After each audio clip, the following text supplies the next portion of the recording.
One of the biggest issues facing Christians today, I think, is we have so much teaching on how God can help you in your material life right now, like how he can help you with your finances, how he can help bless your life here.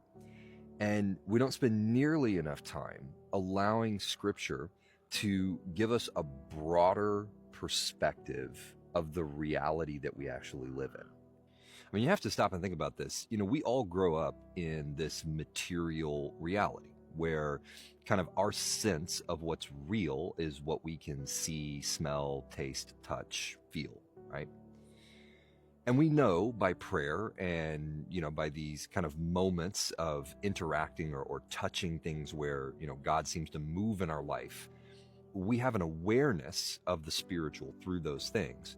But the vast majority of people don't live with a fully formed awareness of the reality of God, the reality of angels and their interactions with humanity, the reality of the spiritual realm and how very close it is to our natural realm, and even how interactive it is. The interesting thing is that if you consider the amount of time that we're going to live on this plane in this version of reality, because you have to think in Revelation, it says that everything's going to roll up like a scroll and there's going to be a new heavens and a new earth. And so the time that we actually spend in the current heaven and the current earth comparative to eternity and a new heaven and a new earth, you would think we would want to spend more time understanding the new heaven and the new earth, understanding the nature of the heavenly realm, the spiritual realm. But yet we actually seem to spend a lot more time, especially in modern teaching, focused on the current heaven, the current earth, and how heaven can help us in our current problems in the current heaven and the current earth. And don't get me wrong, these are important things. We need to connect those two things. If our faith is not practical to our real life, then it's just imagination. And so we certainly need that connection. But I think to get the most out of that connection, we should be spending more time understanding how the other realm actually works, getting a full vision and view of that other realm. Think of it like if you were going to, move from whatever country you're in right now, and you're going to spend the rest of your life in a different country. It's not that the things that are going on in the current country are irrelevant or that you shouldn't attend to those things or even need to attend to those things. But I think you would spend a lot of time understanding the rules and regulations and the nature of the other country. You might maybe spend some time looking at the landscape and going, do they have mountains? Do they have rivers? What types of things are in this new place I'm going to go and live? And getting a visual of what that other place is going to be like. And so I want to take a moment and just read a passage out of Ezekiel to help visualize this new place that we're going to. And this is kind of a strange and obscure verse. And I know there's people that are going to say, oh, that's apocalyptic language. That's not literal. But regardless, this is what Ezekiel saw. When he was caught up in heaven, he saw something, and what he described is what he saw. And so even if the literal representation is not actually what it's going to look like, what we have to take away from this is he saw something that these were the best words that he could come up with from the experience that he had in his existing world to represent the thing that he was looking at. So whatever this thing was he was looking at was so profound, was so out of scope from anything that he had in his current reality, that the words that he had to use to try and describe it captured it in a way that doesn't actually make any sense rationally to our mind. And these are the kinds of things that we ought to be spending time reading about, meditating on, allowing the Spirit to help us visualize some of the realities of where we're going to spend our eternity.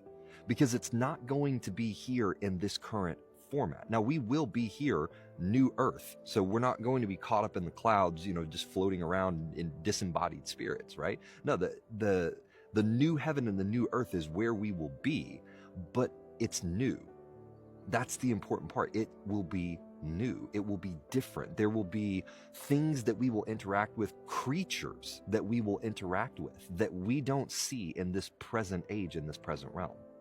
So let me just read this to you, and I want to take a moment to kind of visualize and imagine some of the things that we're going to see, to give you an elevated view, to get you out of your practical daily life for a moment and to look up and to look beyond and to see with your spiritual eyes instead of your natural eyes. So let's read this. So it says, Ezekiel looked up. That's how this verse begins. So we don't actually know whether this was a vision or whether he actually saw this with his natural eyes. The text seems to indicate that this is just what he saw, literally. But irrespective, let's read about what he saw. It says, I looked and saw a windy storm approaching from the north and a huge cloud with flashing fire. Imagine this. You have this cloud and it's flashing in a way that appears to be fire. So it's more than lightning. The cloud itself seemed to be flashing with light in a way that was closer to fire than it was to lightning. And it says the cloud is glowing brightly all around with the color of gleaming amber from within the fire. And so within the cloud, you have this kind of like tornado of flashing that has the appearance of fire. And then within it, there's a core that seems to be burning more hotly, more brightly than everything else. And whatever that core is, like just imagine a cloud that is like flashing with color. And then in the center of it, you have this deep but extremely bright light that's right in the middle of it, but it's the color of amber. So it's kind of this like goldish, bronze reddish color that's in the midst of the cloud, and it's burning so hotly, or it has this this sense of intensity that it's cutting through the flashing of the cloud. Now, inside of this cloud, there appeared to be 4 living creatures that looked like human beings, but each one had 4 faces and 4 wings. Okay, now this is important because he says, I'm looking inside this cloud and I see something that appears to be a creature that looks like a human. So whatever he saw didn't look human, but it had somewhat of the form of a human, and yet he still recognized it as something else. Something that is a creature, a created being, something that's alive, but it's not human. It has the appearance of being human, which probably means that it stood tall, had, what appeared to be kind of like arms or a similar format to humanity. But it wasn't human in and of itself, and that was apparent, which is why he says it appeared to be a creature that looked like a human. Okay, so let's check out this description. He says each one had 4 faces, 4 wings. Their legs were straight with feet like calves' hooves. So they're not actually calves' hooves, but they had feet that were like calves' hooves. And they glittered like burnished bronze. Okay, so their legs and their feet are like sparkling. Okay, so you imagine this now. You've got this cloud that is flashing like fire, like a whirlwind of fire. Inside of the cloud is this gleaming amber light thing, and then within it you've got these 4 creatures that have the look of a human, but instead of being human, they're clearly creatures, and they have 4 faces, they have 4 wings, and they have glittering legs. Now, beneath their wings, they had human hands on their 4 sides. And the 4 of them had faces as wings, or faces and wings as follows. Okay, so we're now describing the faces and the wings. They touched one another with their wings. They did not turn when they moved, but each one moved straight forward. As for the appearance of their faces, they had human faces in the front. Each of the 4 had a lion's face on the right. Each of the 4 had a bull's face on the left, and each of the 4 had an eagle's face towards the rear. Thus, their faces. As for their wings, each had two that stretched upward and joined with those of the others, and two more that covered their bodies. Each living creature moved in the direction of any of its faces, in whichever direction the Spirit wanted to go. They went without turning as they moved, thus the appearance of the living creatures. Okay, so just try to get the visual of this.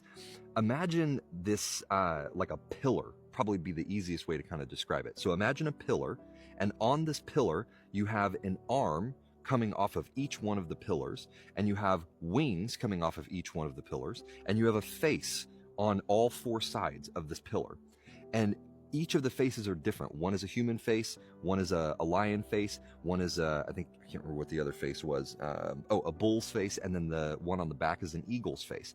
Now, what's weird about these things is that they don't move diagonally, okay? But rather they seem to move almost on a grid. So in whatever direction, whichever face it is looking, is how it moves. So it kind of moves almost like side to side, back to front, like a grid.